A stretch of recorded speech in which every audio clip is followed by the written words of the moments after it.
ನ್ಯಾಯಾಲಯಗಳು ಸಾರ್ವಜನಿಕರ ದೇವಾಲಯಗಳು ಇದ್ದಂತೆ. ಅಲ್ಲಿ ಬರುವವರಿಗೆ ಮತ್ತು ವಕೀಲರಿಗೆ ಮೂಲಭೂತ ಸೌಕರ್ಯಗಳು ಆದ ಕುಡಿಯುವ ನೀರು, ಕಕ್ಷಿದಾರು ಕುಳಿತುಕೊಳ್ಳುವುದಕ್ಕೆ ಬೆಂಚು, ಇನ್ನಿತರ ಮೂಲಭೂತ ಸೌಕರ್ಯವನ್ನ ನೀಡಬೇಕಾದ ಸರ್ಕಾರ ಇದುವರೆಗೂ ಕೂಡ ಕೊಟ್ಟಿಲ್ಲ. ಅಲ್ಲಿ ಬರುವ ಸಾರ್ವಜನಿಕರಿಗೆ ತೊಂದರೆಯಾಗಿದೆ ಎಂದು ಅಖಿಲ ಕರ್ನಾಟಕ ರೈತ ಸಂಘದ ಬಾಗಲಕೋಟೆ ಜಿಲ್ಲಾ ಅಧ್ಯಕ್ಷ ನಾಗರಾಜ್ ಹೂಗಾರ್ ಮತ್ತು ಸಂಘದ ಸದಸ್ಯರು ಹುನಗುಂದ ತಹಶೀಲ್ದಾರ್ ಮೂಲಕ ರಾಜ್ಯಪಾಲರಿಗೆ ಮನವಿ ಸಲ್ಲಿಸಿದರು.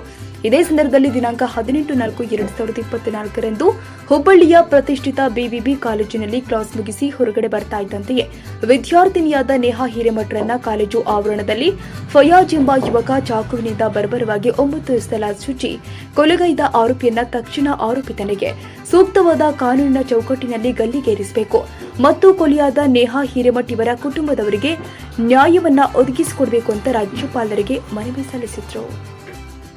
ಮೂಲಭೂತ ಸೌಕರ್ಯ ಒದಗಿಸುವ ಕುರಿತು ಬೇರೆ ಕಾಣಿಸಿದ ವಿಷಯದನ್ವಯ ಬಾಗಲಕೋಟೆ ಜಿಲ್ಲೆಯ ಜಿಲ್ಲಾಧ್ಯಕ್ಷರಾದ ನಾಗರಾಜ್ ತಂದೆ ಭೀಮಪ್ಪ ಹುಗಾರ್ ಅಖಿಲ ಕರ್ನಾಟಕ ರಾಜ್ಯ ರೈತ ಸಂಘ ಬಾಗಲಕೋಟೆ ಜಿಲ್ಲಾ ಘಟಕದವರು ತಮ್ಮಲ್ಲಿ ಈ ಮೂಲಕ ಬರೆದುಕೊಂಡ ವಿನಂತಿ ಮನವಿ ಏನೆಂದರೆ, ನ್ಯಾಯಾಲಯಗಳು ಸಾರ್ವಜನಿಕರ ದೇವಾಲಯಗಳು ಇರುವುದರಿಂದ ನ್ಯಾಯಾಲಯಗಳಿಗೆ ಮೂಲಭೂತ ಸೌಕರ್ಯಗಳಾದ ಕುಡಿಯುವ ನೀರು, ಕಕ್ಷಿದಾರರ ಕುಳಿತುಕೊಳ್ಳುವುದಕ್ಕೆ ಬೆಂಚು ಇವನ್ನೆಲ್ಲ ಒಳಗೊಂಡ ಮೂಲಭೂತ ಸೌಕರ್ಯಗಳನ್ನು ಇನ್ನೂವರೆಗಾದರೂ ಕೂಡ ಕೊಟ್ಟಿರುವುದಿಲ್ಲ ಎಂದರೆ ರಾಜ್ಯ ಸರ್ಕಾರದ ಸಚಿವ ಸಂಪುಟದ ಸಚಿವರು ಹಾಗೂ ಮುಖ್ಯಮಂತ್ರಿಗಳು ಯಾಕಿರಬೇಕು?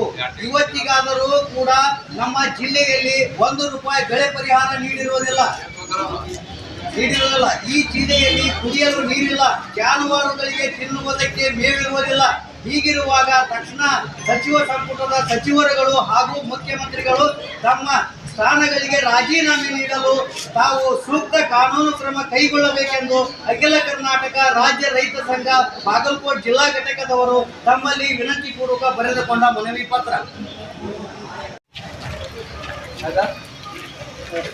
ಮಾನ್ಯ ಗೌರವಾನ್ವಿತ ರಾಜ್ಯಪಾಲರು, ಕರ್ನಾಟಕ ಸರ್ಕಾರ, ರಾಜ್ಭವನ್ ಬೆಂಗಳೂರು ವಿಷಯ ನೇಹಾ ಹಿರೇಮಠ್ ಇವರ ಕಗ್ಗೊಲೆ ಖಂಡಿಸುವ ಕುರಿತು ಬೇರೆ ಕಾಣಿಸಿದ ವಿಷಯದನ್ವಯ ಬಾಗಲಕೋಟೆ ಜಿಲ್ಲೆಯ ಜಿಲ್ಲಾಧ್ಯಕ್ಷರಾದ ಶ್ರೀ ನಾಗರಾಜ್ ತಂದೆ ಭೀಮಪ್ಪ ಹುಗಾರ್ ಅಖಿಲ ಕರ್ನಾಟಕ ರಾಜ್ಯ ರೈತ ಸಂಘ ಬಾಗಲಕೋಟೆ ಜಿಲ್ಲಾ ಘಟಕದವರು ತಮ್ಮಲ್ಲಿ ಈ ಮೂಲಕ ಬರೆದುಕೊಂಡ ವಿನಂತಿ ಮನವಿ ಏನೆಂದರೆ, ದಿನಾಂಕ 12-4-2024ರಂದು ಹುಬ್ಬಳ್ಳಿಯ ಪ್ರತಿಷ್ಠಿತ ಬಿವಿಬಿ ಕಾಲೇಜಿನಲ್ಲಿ ಕ್ಲಾಸ್ ಮುಗಿಸಿ ಹೊರಗಡೆ ಬರುತ್ತಿದ್ದಂತೆ ವಿದ್ಯಾರ್ಥಿನಿಯಾದ ನೇಹಾ ಹಿರೇಮಠ್ ಅವರನ್ನು ಕಾಲೇಜು ಆವರಣದಲ್ಲಿ ಫಯಾಜ್ ಎಂಬ ಮುಸ್ಲಿಂ ಯುವಕ ಅವರಿಗೆ ಚಾಕುವಿನಿಂದ ಬರಬರವಾಗಿ 9 ಸಲ ಚುಚ್ಚಿ ಕೊಲೆಗೈದ ಆರೋಪಿಯನ್ನು ತಕ್ಷಣ ಸರ್ಕಾರದ ಸಚಿವರುಗಳು ಹಾಗೂ ಮುಖ್ಯಮಂತ್ರಿಗಳು ಇವತ್ತಿನವರೆಗೂ ಯಾವುದೇ ರೀತಿ ಕ್ರಮ ಕೈಗೊಂಡಿರುವುದಿಲ್ಲ.